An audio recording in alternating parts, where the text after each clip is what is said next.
Speak the truth में आपका स्वागत है। कानपुर के भौती में विकास दुबे के एनकाउंटर के बाद उसका भैरव घाट पर अंतिम संस्कार कर दिया गया। इस अंतिम संस्कार में शामिल हुए विकास दुबे की पत्नी ने मीडिया पर राजनीति करने का आरोप लगाया। मीडिया के लोगों ने विकास की पत्नी से पूछा कि विकास ने कत्ल नहीं किए थे क्या। विकास की पत्नी ने कहा, करेगा तो तू कौन होता है बोलने वाला। ऋचा ने यह भी कहा कि जिसने गलती करी है उसे सजा मिलेगी। ये मैं कह रही हूँ कि जरूरत पड़ेगी तो बंदूक भी उठाऊंगी।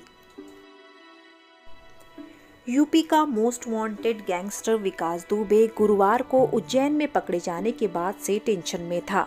विकास ने उज्जैन से कानपुर तक के 12 घंटे के आखिरी सफर में रात भर में एक झपकी तक नहीं ली थी। शायद उसे इस बात का अंदाजा था कि पुलिस कुछ खेल कर सकती है। विश्वस्त सूत्रों का कहना है कि इस सफर में विकास से यूपी एसटीएफ ने कई सवाल किए, जिसके जवाब देते वक्त उसके चेहरे पर कोई शिकन नहीं थी। विकास ने 50 से ज्यादा पुलिस अफसरों और कर्मचारियों के नाम गिनाए जो उसके मददगार थे।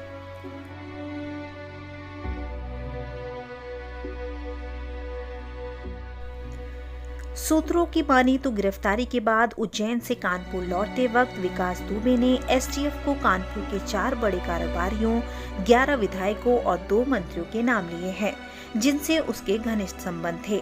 अपनी सारी संपत्ति और फंडिंग के बारे में भी जानकारी दी। सूत्र यह भी बताते हैं कि एसटीएफ ने उसके बयान का वीडियो भी बनाया है, जो ईडी को सौंपा जा चुका है। इसके बाद से ही ईडी सक्रिय हुई है। विकास ने एनकाउंटर से पहले अपने कबूलनामे में कई मददगारों के नाम उजागर किए थे। कहा था कि 50 से ज्यादा पुलिस वालों ने उसकी अब तक मदद की है। इनमें से 3 एडिशनल एसपी और आईपीएस अफसरों के नाम भी शामिल हैं। यही नहीं, उसे जुबानी सभी के नाम याद थे और कहां कौन पोस्ट है यह भी बताया था। विकास ने कानपुर, उन्नाव और लखनऊ के कई नेताओं के नाम लिए। उसमें दिवंगत सीईओ देवेंद्र मिश्र से अपनी चिढ़ का राज भी खोला।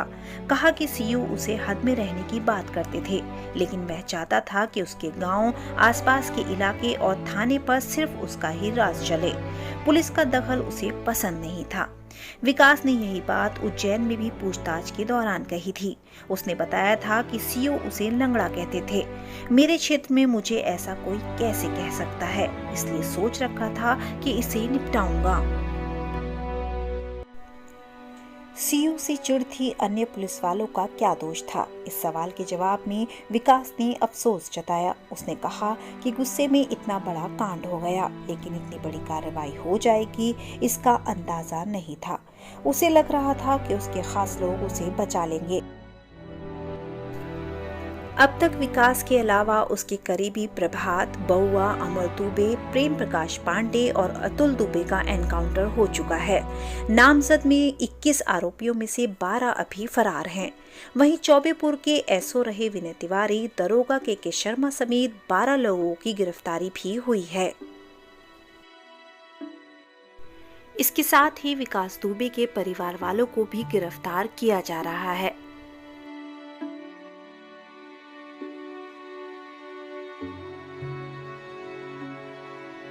Bureau report, speak the truth.